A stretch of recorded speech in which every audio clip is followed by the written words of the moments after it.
নমস্কার বন্ধুরা, নন্দিনী সিম্পল কুকে আপনাদের সবাইকে জানাচ্ছি স্বাগত।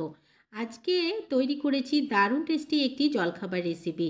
সকালবেলা যদি রুটি খেতে ভালো না লাগে বা একটু অন্য ধরনের কিছু খেতে মন চায়, তাহলে এই রেসিপিটি বানিয়ে দেখতে পারেন। দারুণ টেস্টি হয় রেসিপিটি, বানাতেও খুব বেশি একটা সময় লাগে না।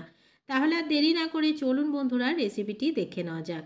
এই রেসিপিটি তৈরি করার জন্য প্রথমে এদিকে নিয়ে নিয়েছি একটা গাজর, এক টুকরো নিয়ে নিয়েছি আদা, একটা গাজর নিয়েছি, আর নিয়েছি দুটো শসা, আর 5 থেকে 6 কোয়া রসুন।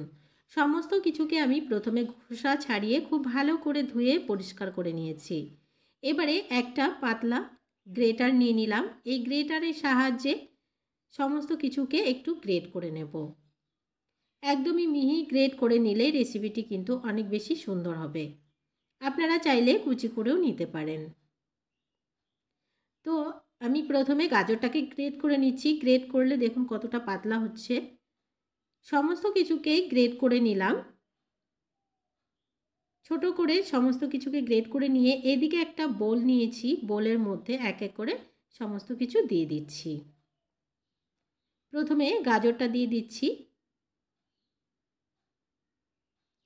শসাটাও দিয়ে দিচ্ছি। সমস্ত কিছুতে যদি জল থাকে তাহলে কিন্তু কোনো প্রবলেম নেই, জলটা ঝরিয়ে নেওয়ার কোনো প্রয়োজন নেই। সমস্ত কিছুকে একটা বোলে নিয়ে নিলাম। এবারে এখানে দিয়ে দিচ্ছি ক্যাপসিকাম আর পেঁয়াজ। ক্যাপসিকামটাকেও আমি ছোট ছোট করে কেটে রেখেছিলাম, আর পেঁয়াজটাকেও একদমই ছোট ছোট করে কেটে নিয়েছি। সমস্ত কিছু আবারও এই বোলে নিয়ে নিচ্ছি।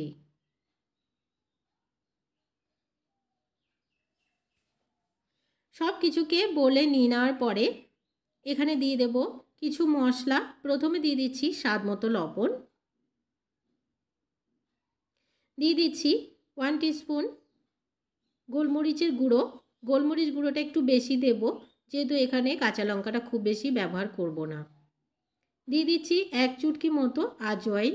আজওয়াইন কিন্তু একদমই অল্প পরিমাণে দিতে হবে, খুব বেশি দিলে টেস্টটা ভালো আসবে না।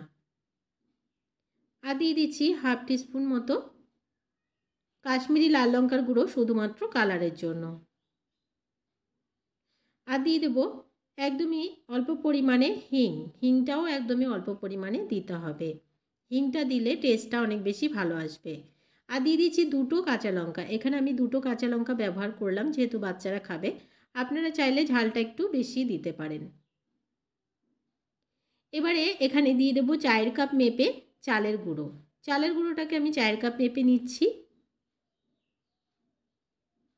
কম বেশি আপনারা আপনাদের প্রয়োজন মতো এখানে ব্যবহার করতে পারেন। এখানে আমি প্রথমে 3 কাপ মতো চালের গুঁড়ো দিচ্ছি।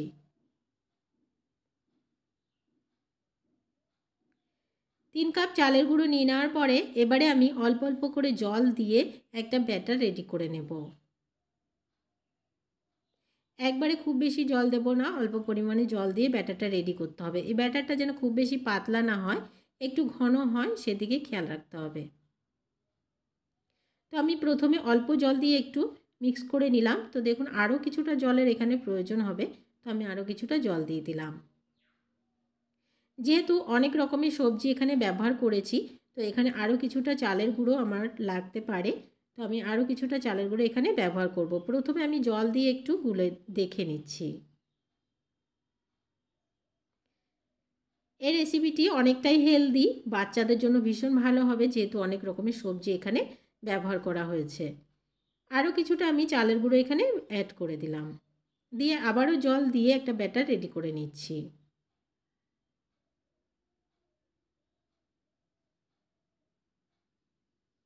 তো বন্ধুরা, ব্যাটারটা একদমই রেডি হয়ে গেল। তো দেখুন ব্যাটারের ঘনত্বটা ঠিক এতটা রাখতে হবে। ভিডিওতে আপনারা দেখতেই পাচ্ছেন ব্যাটারটা যেন পাতলা না হয়। ব্যাটারটা আমাদের একদমই রেডি হয়ে গেছে। এবারে এদিকে একটা ফ্রাইং প্যান বসিয়ে দিলাম, দিয়ে দেব তেল। এখানে আমি প্রথমে 1 টিস্পুন আর 1/2 টিস্পুন মতো তেল ব্যবহার করছি।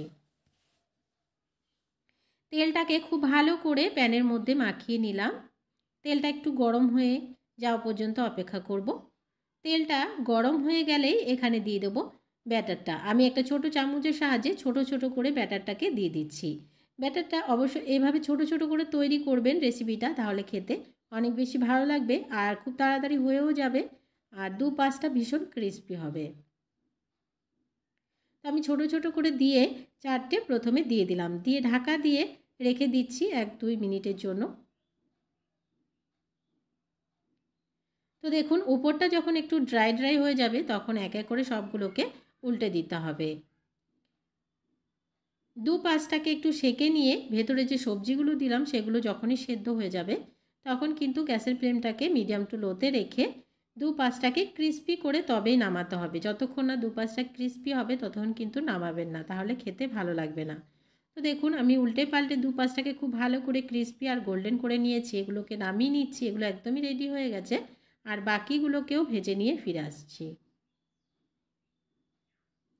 সমস্ত রেসিপি রেডি করে নেওয়া হয়ে গেছে বন্ধুরা, আমি সার্ভ করে দিলাম। এই রেসিপিটি যে কোনো সস বা চাটনির সাথে খেতে দুর্দান্ত টেস্ট লাগে।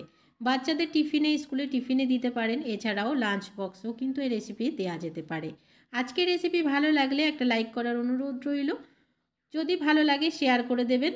আর নতুন বন্ধু আমার চ্যানেলে নতুন এসে থাকলে আমার চ্যানেলটিকে সাবস্ক্রাইব করে আমার পাশে থাকার অনুরোধ রইল। পাশে থাকা বেল আইকনটাকে প্রেস করে অল বাটনে ক্লিক করতে ভুলবেন না, এ ধরনের রান্নার নোটিফিকেশানগুলো সবার আগে আপনাদের কাছে পৌঁছে যাওয়ার জন্য। আর আজকের রেসিপি ভালো লাগলে কমেন্টস বক্সে জানাবেন কেমন হয়েছে। আজকের মতন তাহলে টাটা।